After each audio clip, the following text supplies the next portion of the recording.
Lyca production சுபாஷ் கரன் மற்றும் red Jain movies தயாரிப்பில் உலக நாயகன் கமல்ஹாசன் நடிப்பில் பிரம்மாண்ட இயக்குனர் சங்கர் இயக்கத்தில் உருவாகியுள்ள இந்தியன் 2 வரும் ஜூலை 12 முதல் உலகமெங்கும் உங்கள் அபிமான திரையரங்குகளில். இப்போ ஒரு பக்கம் அதிமுகவினர் எல்லாம் எங்களுக்கு வாக்களிங்க அப்படின்னு அன்புமணி ராமதாஸ் பிரச்சாரத்துல கேட்டுக்கொண்டிருக்கிறார். அதிமுகவினருடைய வாக்குகள்லாம் பாமக கொடுங்க அப்படின்னு கேட்கிறார். மறுபுறம் இந்த கூட்டணிக்கு பாமக தேசிய ஜனநாயக கூட்டணியில் இருக்காங்க. கூட்டணிக்கு தலைமை வைக்கக்கூடிய பாஜக மாநில தலைவர் அண்ணாமலை அதிமுகவை மிக கடுமையாக விமர்சிக்கிறார். பிரதமருடைய முதுகுல குத்துனவர் இபிஎஸ் எங்களுக்கு சொல்லிக் கொடுக்க வேண்டாம் போன்ற அவருடைய பேட்டியில இன்னும் காரசாரமான விமர்சனங்கள் எல்லாம் முன்வைக்கிறார். எப்படி புரிஞ்சுக்கிறது அண்ணாமலை இப்போ எடப்பாடி இவ்வளவு கடுமையா விமர்சிக்கிறது? என்ன கணக்கின் அடிப்படையில் இதை புரிஞ்சுக்கலாம்? அண்ணாமலை பொறுத்த வரைக்கும் இந்த கிரிக்கெட்டில் 2020 வந்து லாஸ்ட்டு ஓவர் ஆடுறது இருக்கு இல்லைங்களா, இந்த லாஸ்ட் ஓவர் ஆடும்பொழுது நீங்கள் எந்த கிராமட்டிக்கல் ஸ்ட்ரோக்கும் இருக்காது. இப்படி ஆடணும், இந்த பாலை வந்து இப்படி ஆடணும், அப்படி ஆடணும், அந்த மாதிரி எதுவுமே இருக்காது. அந்த லாஸ்ட் ஓவரில் வந்து நீங்கள் ஹிட் பண்ணணும், எல்லாத்தையுமே ஹிட் பண்ணணும். அண்ணாமலையுடைய எனக்கு தெரிஞ்ச என்னுடைய சோர்ஸஸ் சொல்கிறது வந்து it is a last episode of Annamalai nearing down. ஏன்னா அவர் அமெரிக்கா டூ ஆர் டை அவர் அமெரிக்காவுக்கு போகிறார், சாரி லண்டனுக்கு போகிறாரு. ஸ்டாலின் தான் அமெரிக்கா போகிறார், அவர் லண்டனுக்கு போகிறாரு. 6 months கேப் எடுக்கிறாரு அதில் அப்படின்றது நியூஸஸ் வருதுன்னு வச்சுக்கோங்களேன். அதுக்கு முன்னாடி வேற எதுவும் நடந்துடக்கூடாது அப்படின்றதுக்கான ஒரு ஸ்பாயில் ஸ்போர்ட் தான் வந்து வேற எதுவும் நடந்துடக்கூடாது அப்படின்ற சென்ஸ் வந்து இப்போ மைனஸ் அண்ணாமலைன்னு நீங்கள் பார்த்தீங்கன்னா அதிமுக வந்து பாஜகவோட சேர்ந்துடும். அவங்களுக்கு வேற இன்ட்ரன்ஸ் அன்னிலேருந்து இன்னைக்கு வரைக்கும் எதுவுமே கிடையாது.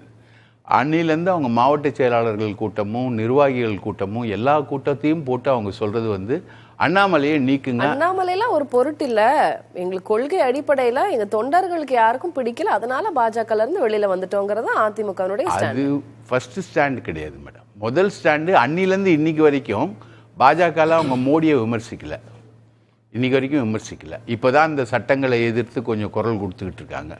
மோடியை விமர்சிக்கல, அமித்ஷாவை அவங்க விமர்சித்ததே கிடையாது.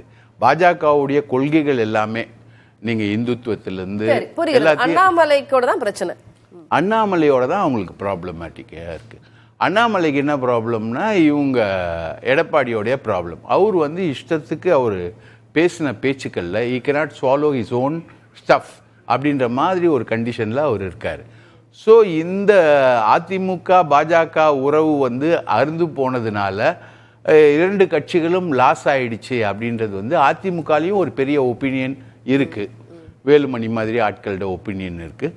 அதே மாதிரி பாஜகவில் தமிழிசை மாதிரி ஆட்கள் ஓப்பனாகவே அதை வந்து வெளியில் சொல்கிறாங்க. ஸோ இந்த 2 பேரும் ட்ரக் ஆகி வரணும் அப்படின்றது வந்து 2 கட்சியோட எதிர்பார்ப்பு. என்ன கேட்கணும்னு நினைக்கிறேன்னா, எனக்கு நீங்க சொல்ற முதற்கட்ட பார்வை எனக்கு புரியுது. இப்போ விக்கிரவாண்டியில இடைத்தேர்தல் இருக்கு, பாமக ஒரு பக்கம் அதிமுகவோட வாக்குகளை கேட்டுட்டு இருக்காங்க. அண்ணாமலை எடப்பாடியை இப்படி விமர்சனம் பண்ணா, அதிமுகவை இப்படி வீக்கன் பண்ணா பாமகக்கு ஓட்டு போடலாம் அப்படின்னு நினைச்சிட்டு இருக்கிற நினைப்பு இருக்கிற அதிமுகவினர் கூட இப்ப எப்படி போடுவாங்க? இது அண்ணாமலைக்கு தெரியாதா, இல்ல தெரிஞ்சும் அவர் வேற ஏதாவது கணக்கு வச்சிருக்காரா? அதாங்க அவர் பேசுற இடம் எங்கன்னு பாத்தீங்களா? எடப்பாடி கோவையில் பேசுகிறாரு, வேலுமணியை பக்கத்தில் நிற்க வச்சு பேசுகிறாரு. இவர் பேசுகிற இடம் விக்கிரவாண்டியில் பேசுகிறாரு. அதுதான் கேட்குறேன், ஏன் அப்படி பேசுகிறாரு? விக்கிரவாண்டியில் பேசுகிறாரு. ஸோ இவர் வந்து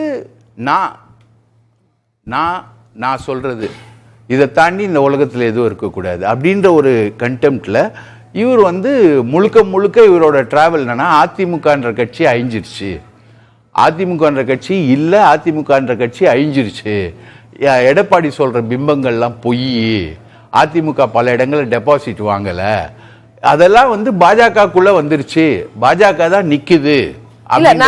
அது எனக்கு புரிகிறது, அவர் சொல்றது ஓகே.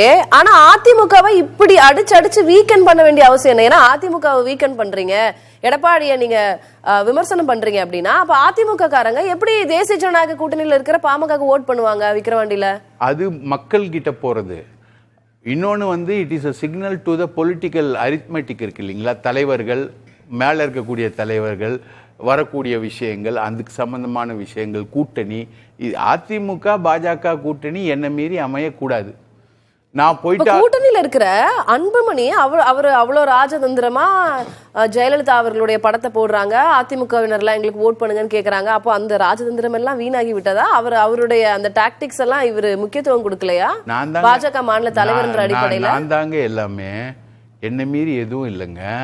என்ன அதிமுக எதிர்க்குதுங்க, என்ன கேரக்டர் அசாசினேஷனுக்குள்ள அதிமுக வருதுங்க.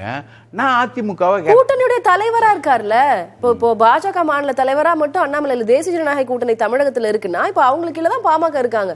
அப்ப என்னோட கூட்டணியில இருக்கிற என்னோட கட்சி பாமக அதனுடைய வேட்பாளர் வின் பண்றது வெற்றி பெறுவது எனக்கு முக்கியம் இல்லையா அப்படின்னு அண்ணாமலை நினைக்க மாட்டாரா? அதை பத்தி எல்லாம் அண்ணாமலை சாருக்கு மதிப்பு மிகு அண்ணாமலை சாருக்கு எந்த கவலையுமே என்னைக்குமே இருந்ததில்லை. அவரோட செல்ஃப் அஜெண்டா தான்.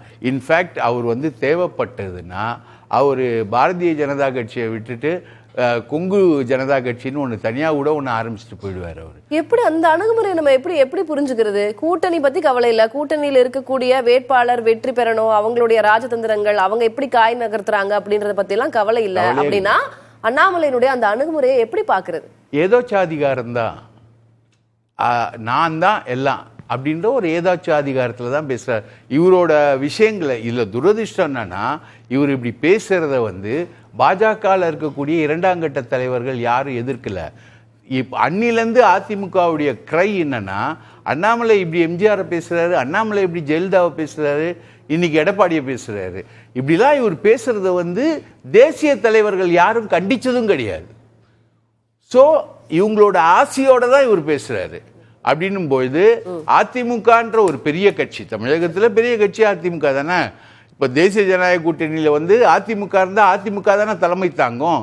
அப்படி இருக்கக்கூடிய ஒரு கட்சியை டிஸ்மேண்டில் பண்ணிட்டு நான் தான் எல்லாம் அப்படின்னு பேசக்கூடிய இந்த தன்மையை எதிர்ப்பதற்கு கூட, மாற்று கருத்து சொல்வதற்கு கூட, அதிமுகவுக்கு ஆதரவாக குரல் கொடுக்க கூட ஒரு ஆள் கூட பாஜக இல்லைன்ற வருத்தம் தான் அதிமுக. நான் வரேன். லைகா புரொடக்ஷன் சுபாஷ் கரன் மற்றும் ரெட் ஜெயின் மூவிஸ் தயாரிப்பில் உலக நாயகன் கமல்ஹாசன் நடிப்பில் பிரம்மாண்ட இயக்குனர் சங்கர் இயக்கத்தில் உருவாகியுள்ள இந்தியன் 2 வரும் ஜூலை 12 முதல் உலகமெங்கும் உங்கள் அபிமான திரையரங்குகளில்.